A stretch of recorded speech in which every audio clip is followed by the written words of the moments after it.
Bismillahirrahmanirrahim. Assalamualaikum warahmatullahi wabarakatuh.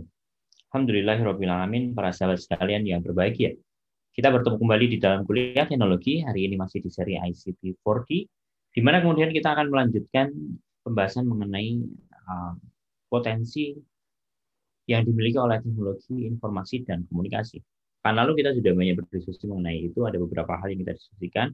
Saya ambilkan topik itu dari ICT Playbook yang tampaknya Anda dapat melakukan pengecekan ke beberapa video yang sebelumnya saya sudah memberikan intro mengenai itu, dan hari ini kita masuk pada paruh kedua pembahasan mengenai ICT Playbook. Salah satu bagiannya ada teknologi building block.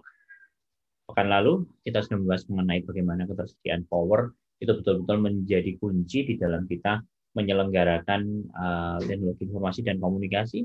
Kemudian mobile devices, connectivity, Internet of Things, dan cloud computing.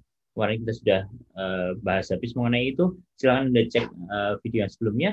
Kemudian hari ini kita akan mulai masuk ke analytics, kemudian social media, digital services, smart system, and 3D printing. Silahkan kemudian Anda perkaya pembahasan mengenai IT Playbook ini dengan Anda melakukan pengecekan. Silahkan nanti barangkali bisa kita munculkan tautan untuk menuju ke ICT Playbook dokumen ya. Baik, para sahabat sekalian yang berbahagia.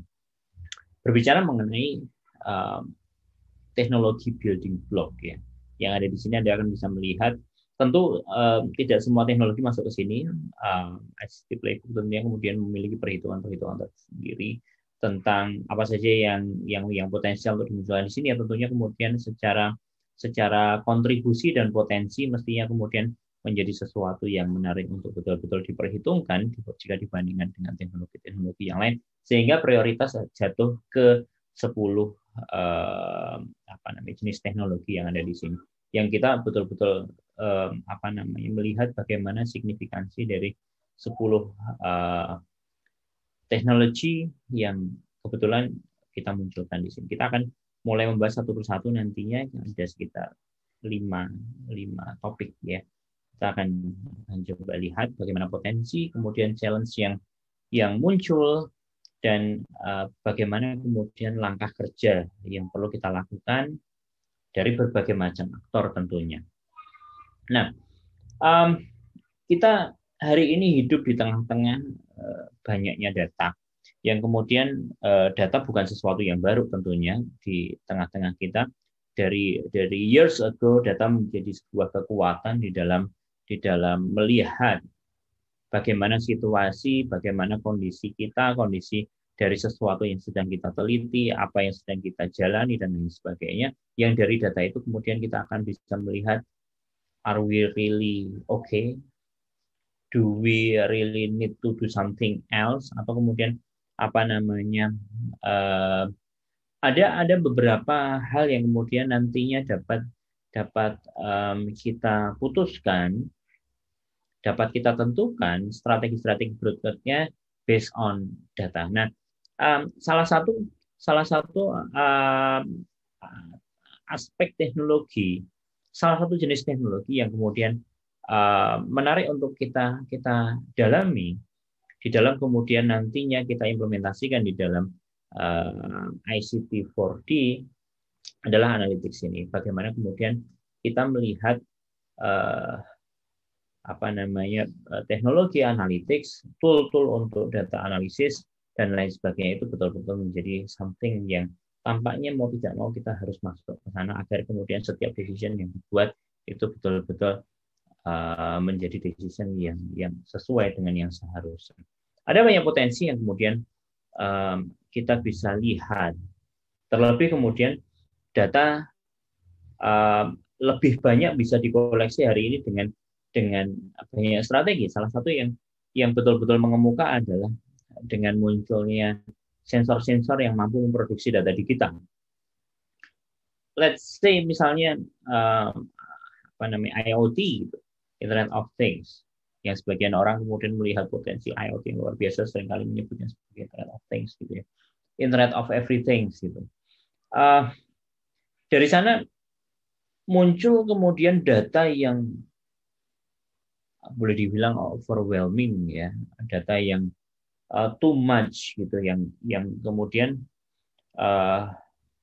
menarik bagi kita untuk kemudian nantinya bisa melihat dari data yang banyak, yang real time itu, bagaimana kemudian kita bisa melihatnya sebagai sebuah potensi, ya, sebuah potensi yang luar biasa. Terlebih kemudian data yang dikolek dari banyak sensor tadi itu kemudian menjadi satu kumpulan data yang besar, yang kemudian secara quality juga bisa betul-betul dijaga gitu ya. Kemudian data juga untuk kebutuhan-kebutuhan tertentu dia relatif mudah diakses. Dari kombinasi-kombinasi semua hal yang ada di sini membawa kita kepada satu situasi di mana kemudian muncul satu opportunity, satu kesempatan yang tidak terbatas, yang kemudian dari situ akan muncul satu perencanaan kepada strategi-strategi yang betul-betul presisi. Kita akan bisa melihat bagaimana yang awalnya tanpa data kita melakukan sesuatu berdasarkan pola wakila gitu ya. Katanya kalau Anda pernah waktu kecil main apa istilahnya ya, kalau di tempat saya istilahnya telepon-teleponan gitu ya. Ada anak-anak yang berjejer, kemudian yang paling ujung dia suruh ngomong sesuatu gitu ya ke orang yang kedua akan ngomong ke orang yang ketiga, akan muncul terlihat sesuatu yang bagi kita waktu itu menggelikan, tetapi ada satu fenomena yang menarik di situ, akan adanya yang disebut dengan distorsi informasi. Kalau wakila dengan keterbatasan listening yang barangkali kita miliki, itu kemudian memunculkan distorsi informasi. Distorsi informasi itu nantinya akan membuat dari yang pertama ke yang terakhir nanti, distorsi itu akan mengacaukan isi dari messages. Nah, kalau wakila. Nah, sekarang kemudian dengan adanya data, entah kemudian dalam bentuk written, entah data dalam segala macam bentuknya gitu ya, itu kemudian dalam diamnya saja sudah berbicara data itu. Terlebih kemudian ketika dia dianalisis, dia dilihat, dia divisualisasikan, itu akan kemudian memunculkan satu kesempatan bagi kita untuk betul-betul melihat dengan presisi bagaimana kondisi kita, dan kemudian dari situ kita bisa memikirkan apa yang bisa kita lakukan untuk memperbaiki kondisi dalam konteks yang sedang kita jalankan. Mana yang kemudian sudah sukses, kita akan bisa melihatnya. Mana yang kemudian perlu intervensi, mana yang kemudian perlu dimonitor lebih ketat, mana yang kemudian betul-betul ini tampaknya, katakanlah misalnya ada satu strategi yang gagal gitu ya. Oh, kita memerlukan satu strategi tambahan gitu misalnya. Kita akan bisa melihatnya dari data. Sehingga para sahabat sekalian yang berbahagia, data ini menjadi sesuatu yang teramat penting, yang kita harus melihat bagaimana data itu valid ketika dikoleksi, ketika dikumpulkan, valid ketika diproses, dan kemudian ketika disajikan valid juga gitu. Sehingga kemudian fakta yang dibawa oleh data itu kemudian kita dapat menangkapnya, dapat kemudian memanfaatkannya dengan baik gitu. Nah, sebuah pengambilan keputusan yang presisi adalah sesuatu yang penting, terlebih kemudian hari ini kita tidak bisa berlepas diri daripadanya gitu ya. Segala aspek di dalam kehidupan kita akan membutuhkan data.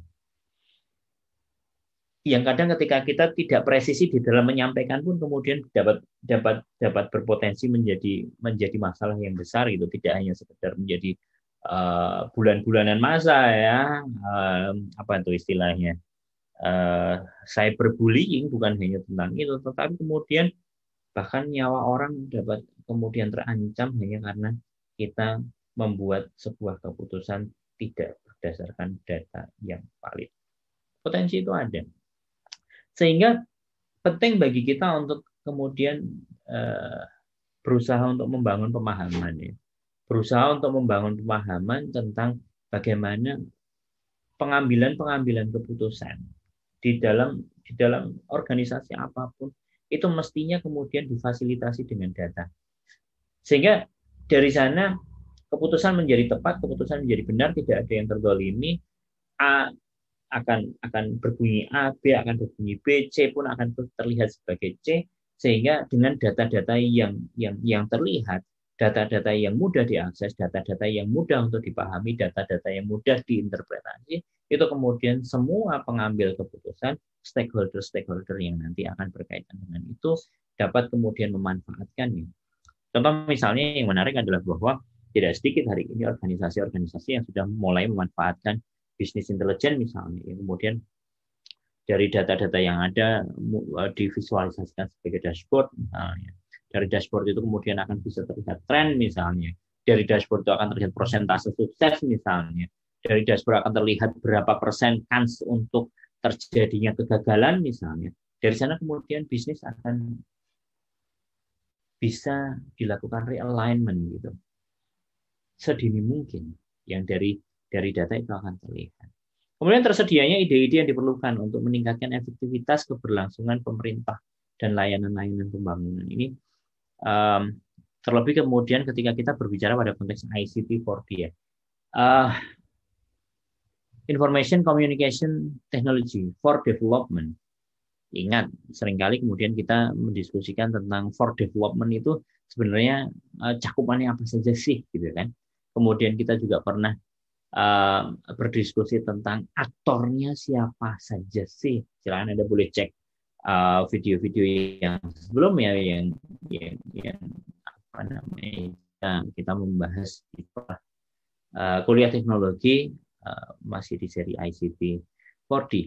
Yang kemudian salah satu aktornya adalah government itu. Di dalam proses pembangunan masyarakat itu, kalau kita mengambil teori triple helix, ada government, kemudian ada businesses, industri, kemudian ada akademia. Ya.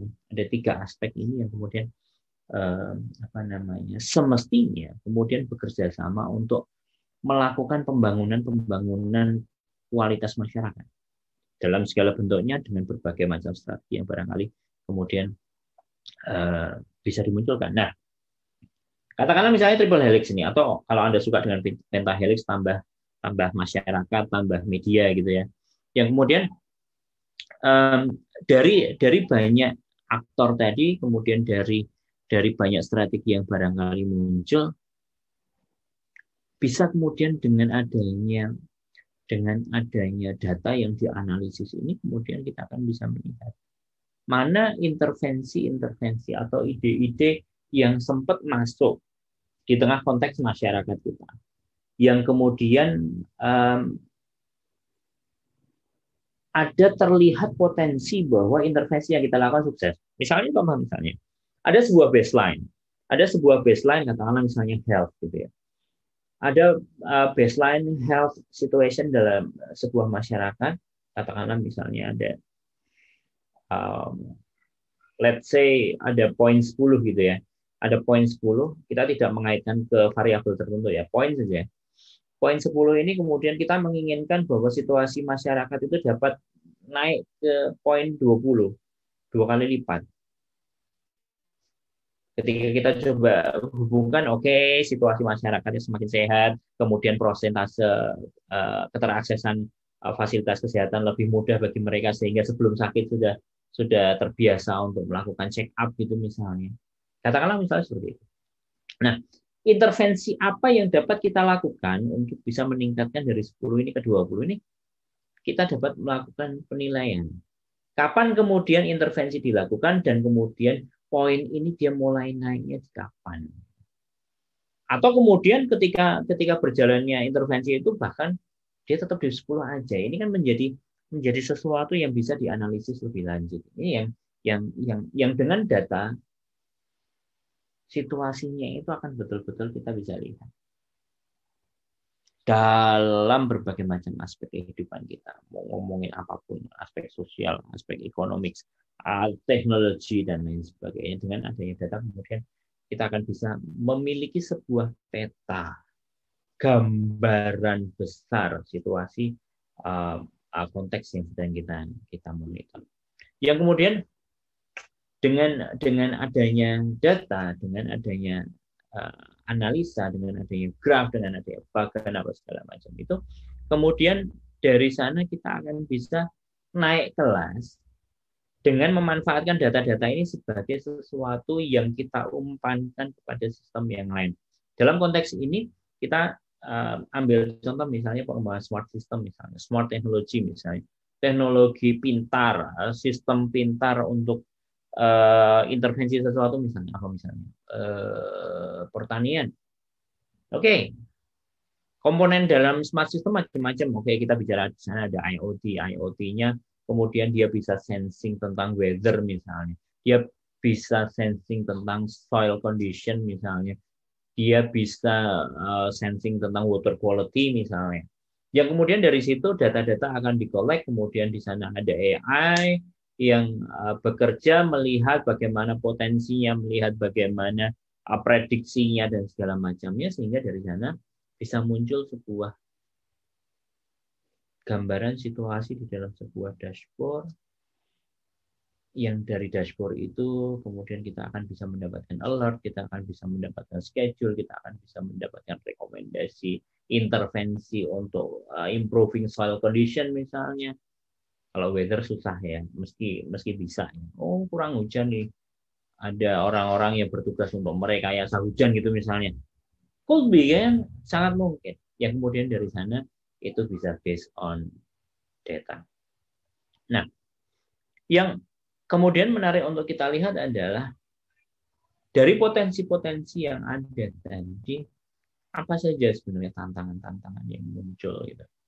Secara kemudian dengan deskripsi di awal tadi kita akan bisa melihat, oh ya, benar nih. Tampaknya memang kita memerlukan yang disebut dengan data, dan data kemudian perlu dilakukan analisis, yang kemudian dari analisis itu kita akan bisa melihat bagaimana visualisasinya, bagaimana trennya, pengambilan keputusan dan lain sebagainya itu. Tetapi kemudian di balik itu semua kita akan bisa melihat konteks negara berkembang ini tampaknya ada beberapa challenge yang perlu untuk kita lihat gitu. Apa saja dia? Nah, yang pertama adalah bahwa kita perlu melihat situasi masyarakat kita masih memiliki satu literasi data yang penting untuk terus ditingkatkan, untuk tidak bilang buruk ya. Gitu. Ada yang bagus banget, ada yang kemudian medium, ada yang kemudian perlu improvement agak banyak gitu ya. Contohnya apa misalnya literasi data yang perlu diimprove itu? Yang pertama adalah ketiadaan pengalaman misalnya. Entah kemudian beginner, entah kemudian memang tidak ada yang pernah ngajarin, entah kemudian memang masih menggunakan traditional method gitu ya. Sehingga pengalaman di situ masih relatif minim. Kemudian pemahaman teknis yang rendah terhadap penggunaan tool analisis.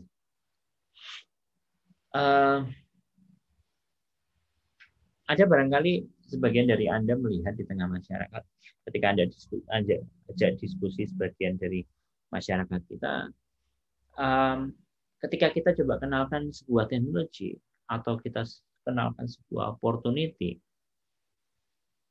perlu ada anak tangga yang dibangun sampai kemudian kita bisa membahas itu dan mendiskusikan itu.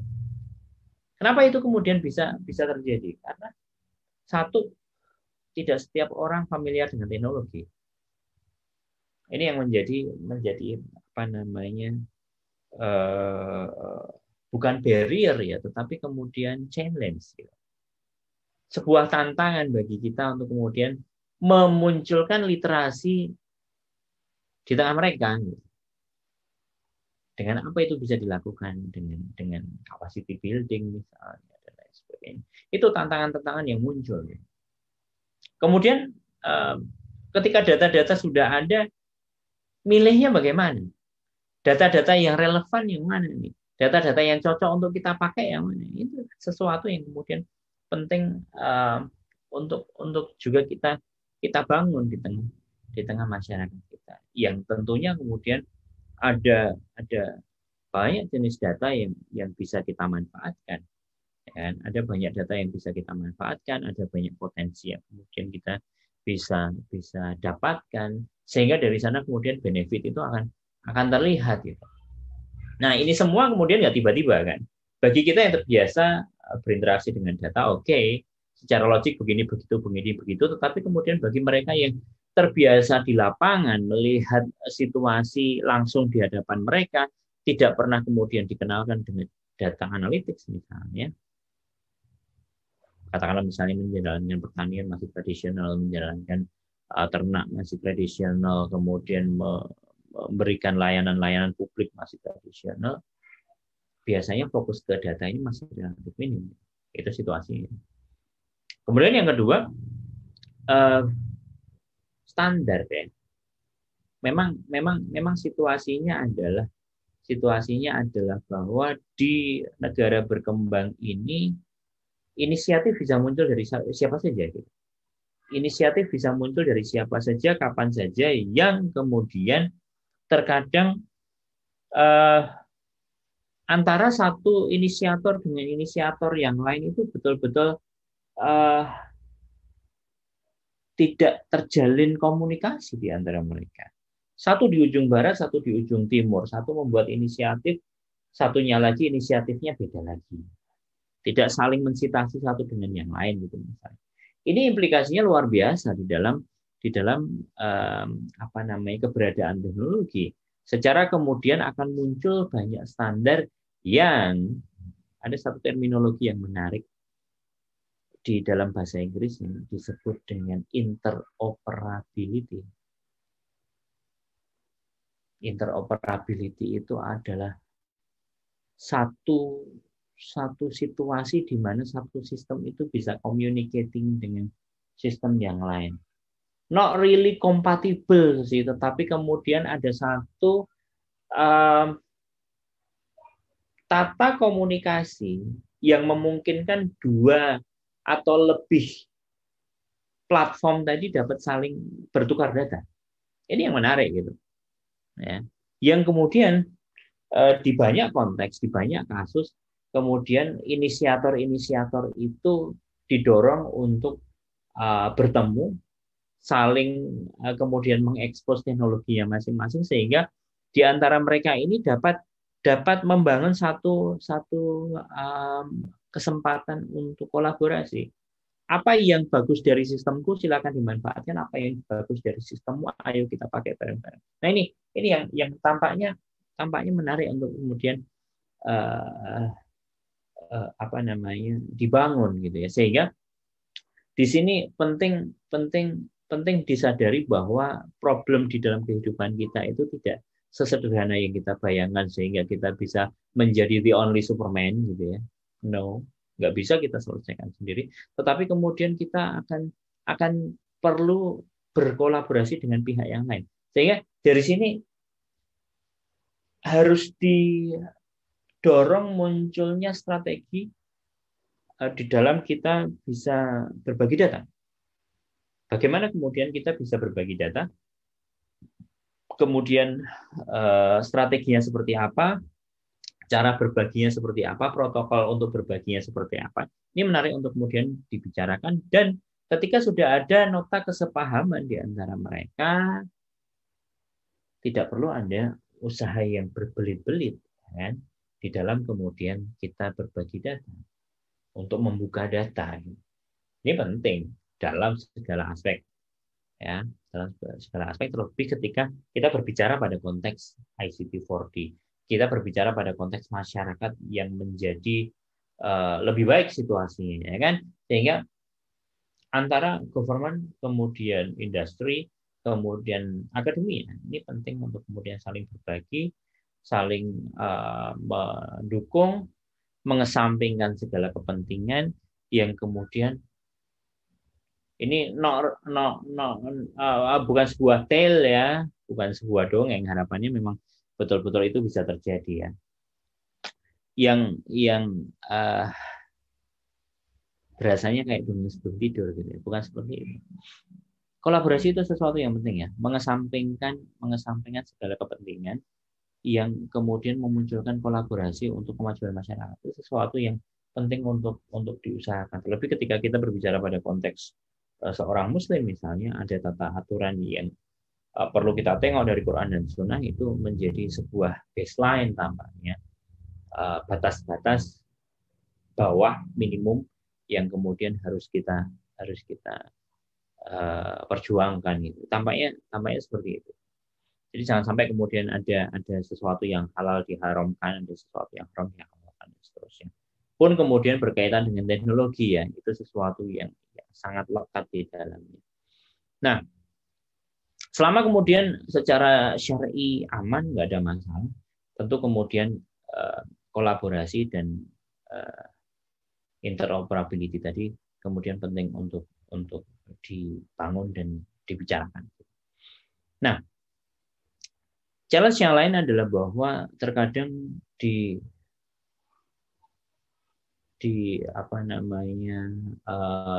kondisi-kondisi negara tertentu, keberadaan data ini dia perlu untuk dilakukan banyak improvement gitu ya. Seperti contoh misalnya peta, contoh lain misalnya data-data baseline sebuah daerah gitu misalnya. Ya. Terkadang data tidak tersedia, perlu dilakukan data collection lagi, atau kemudian data tersedia tetapi kemudian tidak lengkap, atau kemudian data tersedia lengkap tetapi formatnya tidak standar. Dari situ kemudian memunculkan satu implikasi di mana data itu tidak langsung bisa dimanfaatkan dengan baik. Apalagi jika kita coba bandingkan dengan daerah lain atau negara lain yang kemudian dia memiliki data yang lebih lengkap dengan format yang standar. Ini yang tampaknya perlu untuk kemudian juga kita tengok. Years ago kita masih menemukan di Indonesia data-data itu disimpannya dalam bentuk print out. To be honest, itu betul-betul terjadi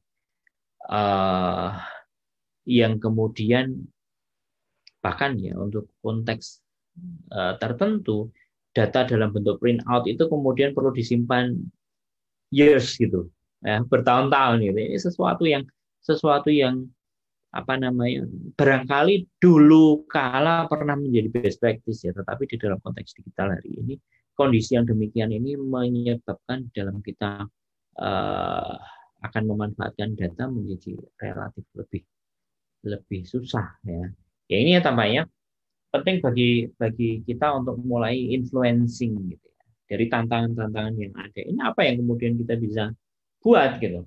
Dari tantangan yang ada apa yang kemudian bisa kita perjuangkan. Ini yang tampaknya kita semua perlu untuk sekali lagi menengok, menyisir dan kemudian melihat apa-apa saja yang kemudian perlu kita lakukan. Terlebih ketika kita pada fase data collection yang gimana kemudian data bisa high quality, data kemudian bisa langsung dimanfaatkan gitu ya. Ini yang tampaknya nantinya perlu didorong gitu. Nah, tantangan yang lain adalah tentang tata aturan dan prosedur yang mau tidak mau data bagi sebagian negara adalah something new, terlebih kemudian data digital ya, berkait dengan sesuatu smart system, kemudian IoT dan lain sebagainya itu something new ya. Betul-betul sesuatu yang baru yang kemudian perlu ada literasi kepada mereka gitu. Nah, teknologi baru dikenalkan, tata aturan mestinya kemudian belum muncul ya, sehingga dari situasi ini perlu untuk juga dilihat ini tata aturan yang perlu menjadi payung seperti apa nih, guideline yang kemudian menerangkan do and don'ts-nya kayak apa nih, transaksi elektronik itu mesti kayak apa sih gitu. Ingat, transaksi elektronik itu not really about angka dan money gitu ya. Tapi kemudian segala macam data juga akan masuk di dalam transaksi elektronik. Nah, berbicara mengenai tata aturan itu, kita mesti kemudian tidak boleh melupakan tentang privacy, kita tidak boleh melupakan tentang keamanan data, kita nggak boleh melupakan tentang bagaimana hak-hak dari orang yang memiliki data dan yang tercatat sebagai data. Mereka memiliki hak, sehingga perlu juga muncul di tengah-tengah kita awareness tentang bagaimana kita memperlakukan data itu. Bagaimana pengamanannya, bagaimana tata aturannya. Jangan sampai kemudian tata aturan itu refinement-nya atau perbaikan aturannya justru malah berimbas pada satu situasi unstable gitu misalnya. Ini penting untuk kemudian dilihat ya.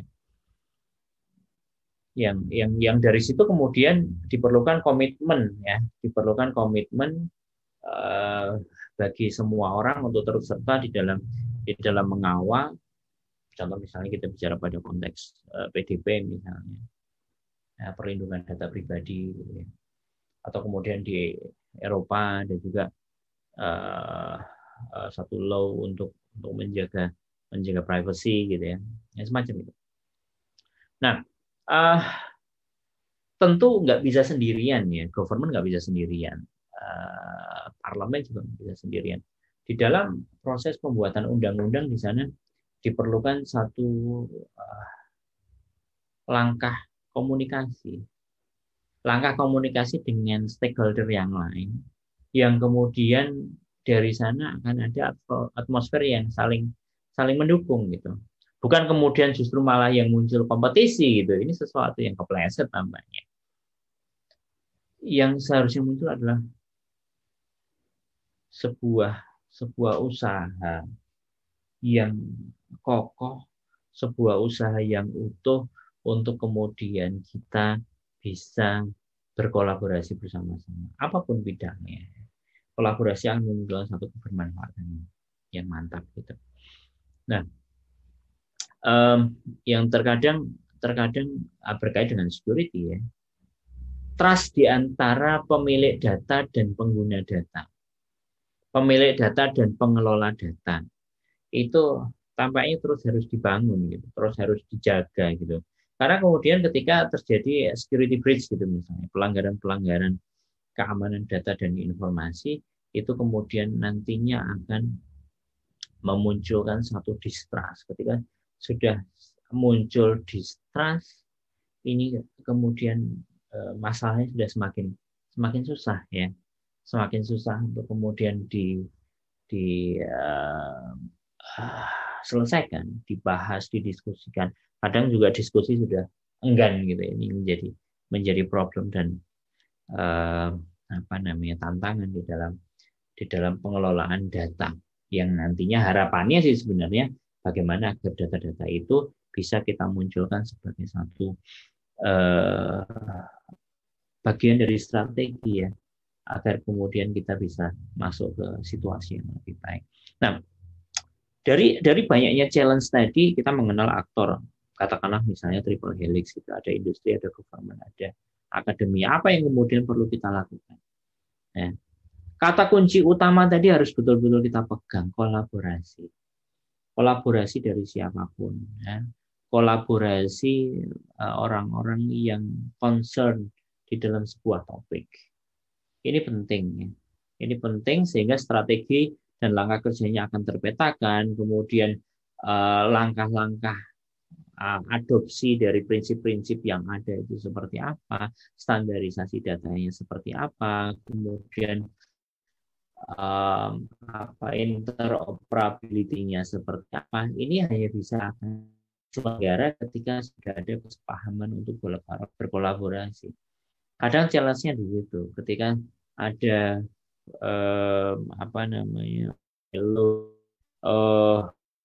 pulau-pulau kecil di organisasi gitu, itu akan kemudian menjadi problem. Ini yang tampaknya sebaiknya kemudian betul-betul kita hindari gitu ya. Siapapun itu aktornya, bisa government, kemudian penyedia teknologi, kemudian organisasi-organisasi yang punya concern di situ. Penting untuk kemudian melihat apa-apa saja aspek yang kemudian perlu dimunculkan sebagai bentuk kolaborasi.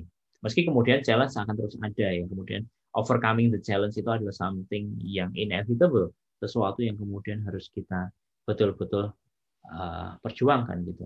Nah, Para sahabat sekalian yang berbahagia, dari banyak potensi, tantangan, dan arahan-arahan yang penting untuk kita lakukan tadi, kita mesti kemudian berpikir outcome ya.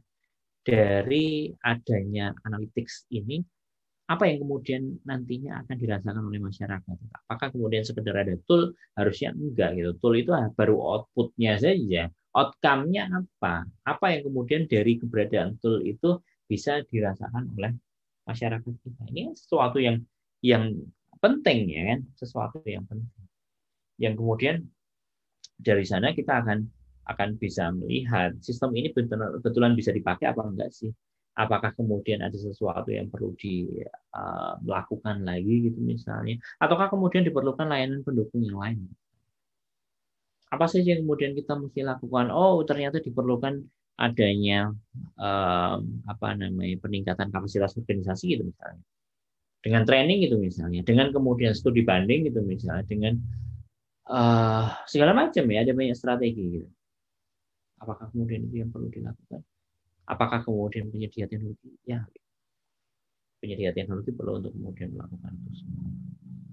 Nah, dari semakin stabilnya teknologi-teknologi pengolah data, teknologi-teknologi untuk data collection, teknologi-teknologi untuk analytics, visualisasi dan lain sebagainya itu kemudian mestinya memunculkan satu greget, satu strategi untuk mulai mengintegrasikan data analytics itu ke dalam proses bisnis yang dilakukan di dalam layanan-layanan kepada masyarakat.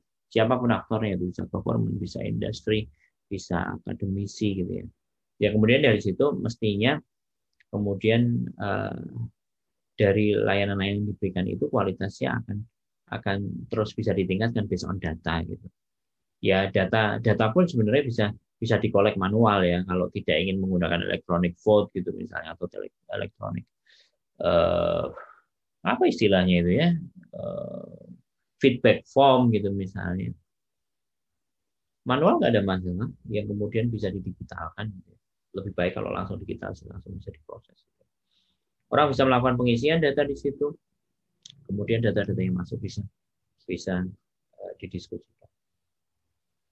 Para sahabat sekalian yang berbahagia, integrasi data itu penting, perlu mulai dilakukan, dipikirkan. Tidak bisa tanpa perencanaan karena apa namanya integrasi data nanti akan berkaitan dengan struktur informasi, akan berkaitan dengan peran, akan bisa berkaitan dengan isu kepemilikan informasi. Ada banyak aspek yang kemudian terlibat di sana gitu ya. Nah, di dalam situasi yang semacam ini kemudian kita mesti melihat bahwa banyak effort mesti dilakukan. Semua pihak harus menyingsingkan lengan gitu ya. Mesti menyingsingkan lengan untuk kemudian memikirkan apa saja yang harus kita lakukan, apa saja yang kemudian harus kita selenggarakan untuk meningkatkan literasi data bagi masyarakat kita, pelaku-pelaku, aktor-aktor di dalam sistem-sistem kita, sehingga kemudian semuanya dapat dilangsungkan dengan baik. Harapannya demikian. Para sahabat sekalian yang berbahagia, analytics. Kemudian setelah analytics kita masuk ke media sosial. Bukan sesuatu yang baru. Keseharian Anda tidak bisa dilepaskan dari keberadaan media sosial. Segala brand yang ada, segala teknik yang ada, segala macam ya, segala macam. Ada banyak aspek yang kemudian kita akan lihat, kita akan pelajari apa saja potensi dia, yang kemudian kita akan coba korelasikan dengan ICT4D. Kita melihat bagaimana kemudian masuknya teknologi media sosial ini changing our society, memunculkan rasa baru di dalam kita bermasyarakat gitu ya. Culture kemudian relatif menjadi bergeser. Yang tentunya kemudian dari potensi-potensi yang ada kita akan bisa melihat tantangan-tantangannya. Satu persatu kita akan coba tengok. Potensinya seperti apa sih? Social network, social media. Ada satu istilah yang saya bawa ke sini dari ICT Playbook, crowdsourcing. Satu pihak mendapatkan sumber daya, kalau boleh dibilangnya, sumber daya dari banyak pihak yang lain. Bisa finansial, bisa ide, bisa segala macam. Crowdsourcing ada satu strategi di mana dari banyak sumber, ya, asal dari sumber daya tadi kemudian bisa dialirkan dalam satu tempat gitu. Nah, keberadaan media sosial atau social network atau kemudian crowdsourcing itu apa sih yang kemudian muncul? Yang pertama adalah transparansi. Ini yang menarik. Transparansi akan memunculkan accountability. Accountability di dalam sistem itu akan memunculkan integrity. Integritas sistem itu akan memunculkan trust. Nah, trust inilah yang kemudian nantinya akan menggerakkan masyarakat. Anda bisa membayangkan ketika distrust itu muncul, ketidakpercayaan itu muncul, Anda akan bisa melihat ketika seseorang itu mengatakan 4 tambah 4 sama dengan 8, orang sudah nggak percaya lagi. Itu ketika distrust muncul. Maka kemudian sistem ini harus dijaga integritasnya agar orang trust. Ketika orang trust, maka apa yang dilakukan itu akan punya impact dan diikuti oleh orang lain. Ini penting. Dan ini menarik. Nah, media sosial itu kemudian memunculkan transparansi dan accountability. Apa yang dikatakan di pagi hari A, sore hari kemudian ketika dicek akan tetap A. Jejak digital itu kejam gitu ya kata orangnya. Kenapa itu bisa muncul satu terminologi semacam itu, muncul satu kata-kata semacam itu. Ini adalah efek dari adanya akuntabilitas, gitu. Muncul transparansi, apa yang dikatakan oleh seseorang akan terlihat, dia mengatakan apa, impact-nya apa, besoknya dia mengatakan apa, impact-nya apa, itu akan bisa di-trace. Potensi yang luar biasa. Saya tidak ingin menggunakan istilah demokratisasi informasi, enggak. Saya tidak ingin latah menggunakan kata itu karena makna demokrasi sendiri itu kemudian sesuatu yang dalam, ya.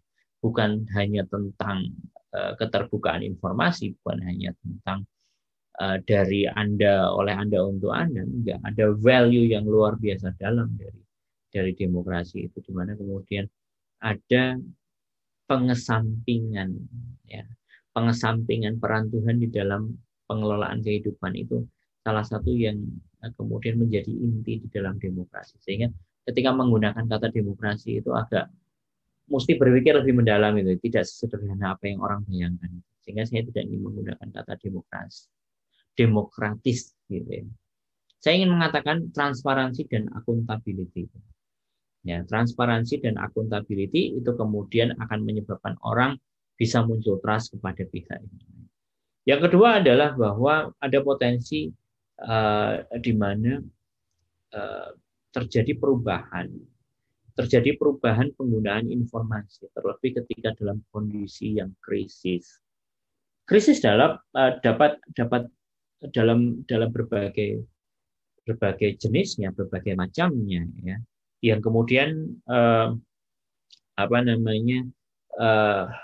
contoh misalnya dalam kondisi bencana, misalnya ada krisis di sebuah lokasi, ada bencana, atau misalnya entah volcano, entah tsunami, apa segala macam yang kemudian memunculkan impact yang luar biasa. Dengan keberadaan jejaring sosial itu, aliran informasi menjadi lebih lancar. Anda akan bisa melihat antara Anda dengan seseorang yang Anda nggak pernah bayangkan sebelumnya Anda punya koneksi kepadanya, itu sebenarnya hanya sekitar 6 step saja. Pemisahnya sekitar 6 orang saja sampai kemudian ke dia. Itu sebenarnya dekat, gitu.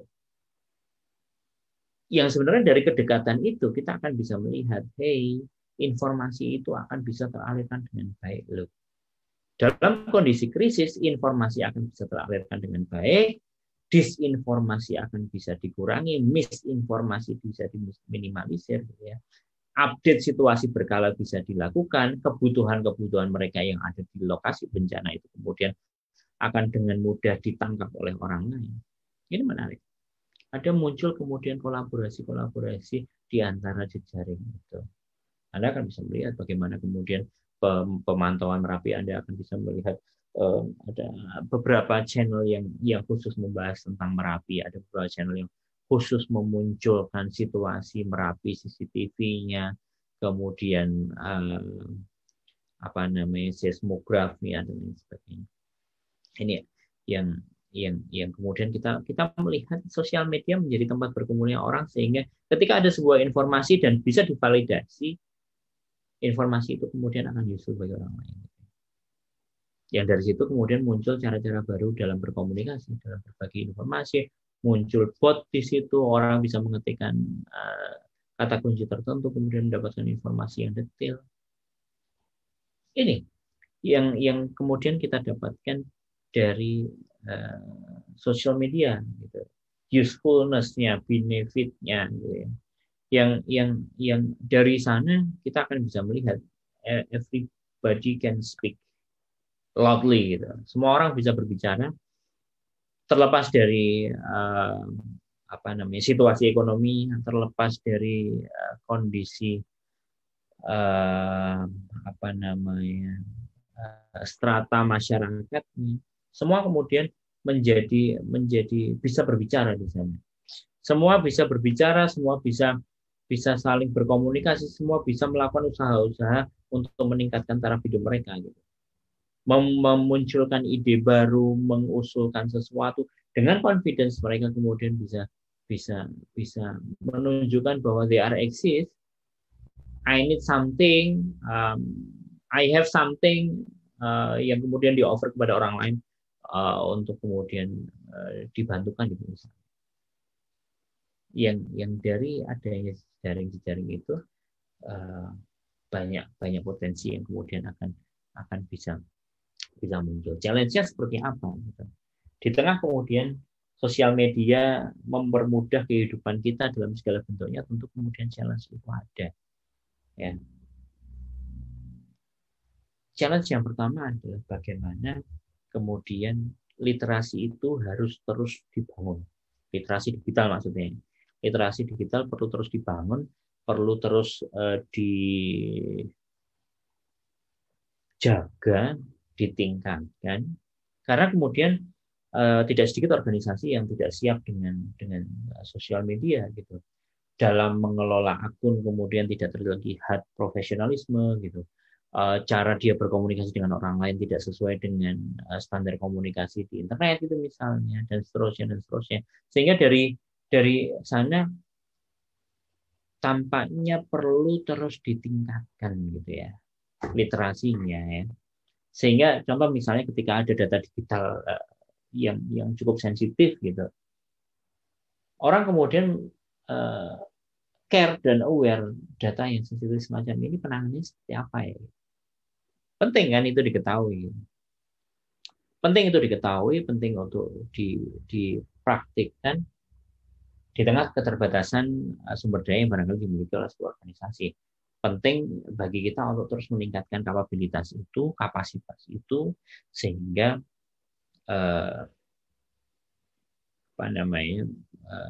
kita tahu, ya, mana yang kemudian perlu diamankan, mana yang biasa saja, bagaimana pengaksesannya, bagaimana cara menggunakan datanya, resikonya seperti apa, itu akan kemudian bisa dimunculkan. Penggunaan media sosial dan crowdsourcing dalam pengambilan keputusan berpotensi secara tidak sengaja munculkan bias ini yang perlu kita cek, ya. Indonesia 171 juta pengguna internet dari sekitar 260 juta. Silakan nanti cek report dari APJI 2018, ya. Saya munculkan di slide ini, tapi Anda bisa melakukan pengecekan. Kira-kira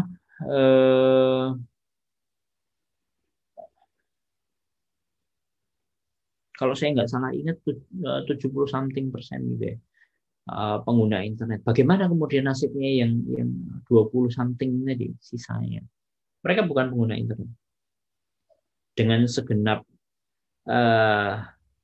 reason yang mereka masing-masing miliki ya. Nah, ketika kemudian sebuah strategi dilakukan berdasarkan satu pemikiran bahwa dalam tanda kutip semua orang menggunakan internet sehingga polling dilakukan di internet, kemudian ada banyak strategi-strategi yang sensitif dilakukan di internet, ada 20 something persen tadi yang kemudian menjadi tidak terfasilitasi. Bagaimana pendapatnya? Bagaimana kemudian situasi yang semacam itu kemudian bisa overcome gitu ya, bisa dipenuhi, bisa kemudian ya. Nah,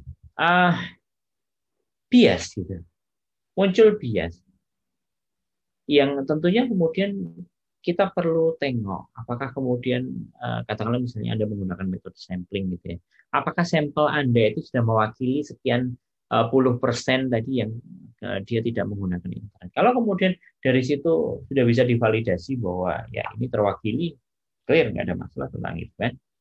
Tapi ketika lupa tidak dipikirkan, ini yang tampaknya penting bagi kita untuk kemudian melihat lebih jauh. Ya. Validasi informasi ini kadang memerlukan waktu. Saya nggak suka pakai istilah hoax karena hoax itu agak bias maknanya. Saya lebih suka menggunakan kata misinformasi dan disinformasi. Sebenarnya kalau hoax itu dia arahnya adalah ke disinformasi ya, sebuah usaha sengaja untuk membelokkan informasi dengan tujuan-tujuan tertentu. Itu disinformasi, hoax arahnya ke situ. Bagaimana dengan ketika ada case di mana orang yang menyampaikan informasi itu tidak akurat informasinya tanpa niatan untuk melakukan pembelokan informasi.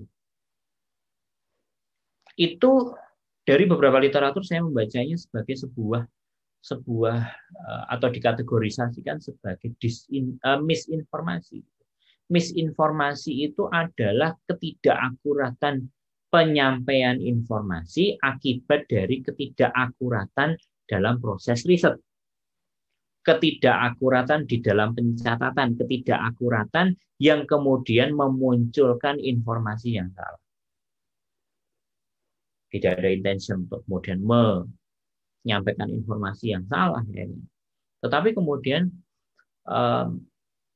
at the end informasi yang diterima itu salah. Terus gimana nih? Apakah ini disinformasi ataukah ini misinformasi? Ini yang penting.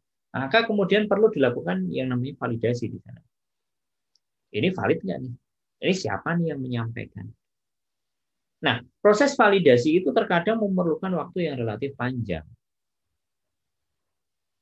Ada banyak metode yang kemudian bisa digunakan untuk validasi, tapi kemudian butuh waktu yang relatif panjang. Padahal kemudian ketika ada situasi darurat, tidak bisa divalidasi infonya dengan cepat, ini akan memunculkan satu situasi yang katastrofik gitu kan. Terus bagaimana dong? Perlu ada usaha-usaha nantinya yang harus dilakukan agar proses validasi itu bisa dilakukan dengan cepat. Ada satu tantangan lagi bahwa terkadang ketika kita memerlukan sebuah data,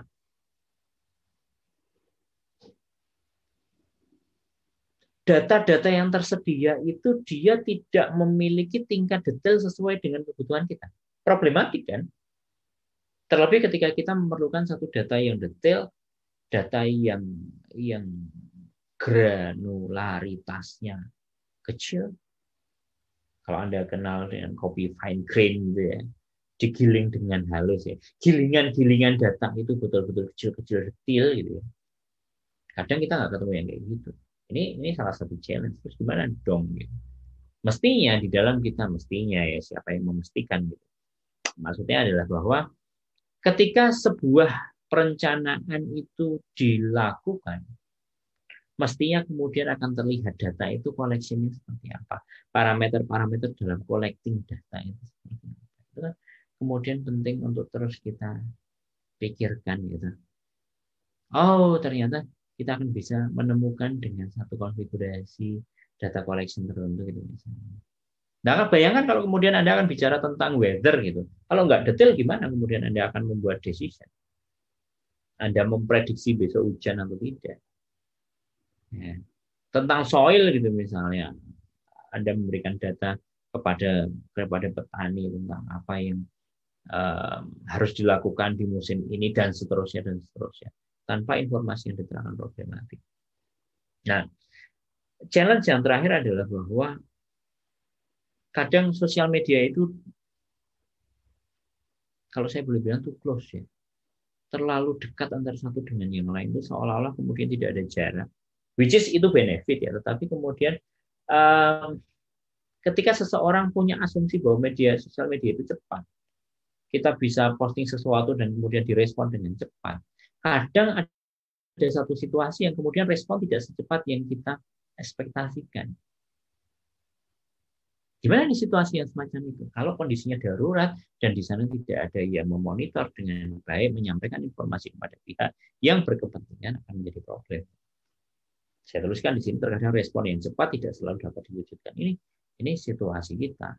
Yang kemudian dari keberadaan media sosial tadi penting untuk kita simak, kita tengok bahwa penggunaan media sosial itu dari beberapa aktor yang mesti ada strategi gitu. Nggak bisa kemudian sekedar ada platform kemudian langsung bisa digunakan tanpa adanya regulasi, pasti akan berbahaya gitu. Nah, government perlu untuk kemudian memastikan privasi dan keamanan. Apakah sebuah aplikasi ini aman digunakan oleh warga negara yang mereka punya tanggung jawab atasnya, privacy, keamanan secara personal, society, masyarakat, dan juga negara yang perlu kemudian menjadi catatan. Kemudian penyedia layanan juga harus kolaborasi ya, dengan berbagai sumber daya yang ada gitu. Dari kolaborasi itu kemudian standar akan muncul, kemudian sistem bisa berinteraksi dengan sistem yang lain. Gitu. Ini penting untuk dibangun sehingga kemudian selain dia kompatibel, dari kompatibilitas yang ada mereka bisa berkomunikasi, kemudian validasi informasi pun kemudian perlu dan bisa dilakukan dengan baik. Nah, ada satu rekomendasi dari ICT Playbook bahwa proses validasi itu mestinya bisa diotomasi ya. Nah, perlu dipikirkan cara-cara otomasinya kayak apa. Apakah kemudian melibatkan artificial intelligence gitu misalnya untuk proses agar bisa dipercepat misalnya dan semua pihak harus betul-betul melihat dengan jeli ya, membuat perencanaan, memetakan penggunaan media sosial dalam kerangka kolaborasi dengan memastikan tujuan, peran, tanggung jawab masing-masing pihak. Ini penting. Membangun pemahaman mengenai jenis-jenis informasi yang diperlukan dan bagaimana informasi digunakan, menyepakati metode-metode yang digunakan untuk memitigasi potensi-potensi yang tadi kita sebut sebagai bias tadi. Nah, terutama juga terkait dengan strategi-strategi keamanan dan lain sebagainya. Ini tampaknya penting untuk kemudian dibicarakan, penting untuk kemudian semua duduk bareng gitu ya, untuk memikirkan bagaimana standarisasinya, bagaimana experience-nya, bagaimana best practice-nya, celah-celah keamanannya seperti apa, sehingga kemudian teknologi-teknologi ini menjadi sesuatu yang useful, yang bisa kita manfaatkan. Para sahabat sekalian yang berbahagia, kita akan lanjutkan nanti beberapa bagian yang lain di video yang berikutnya. Assalamualaikum warahmatullahi wabarakatuh.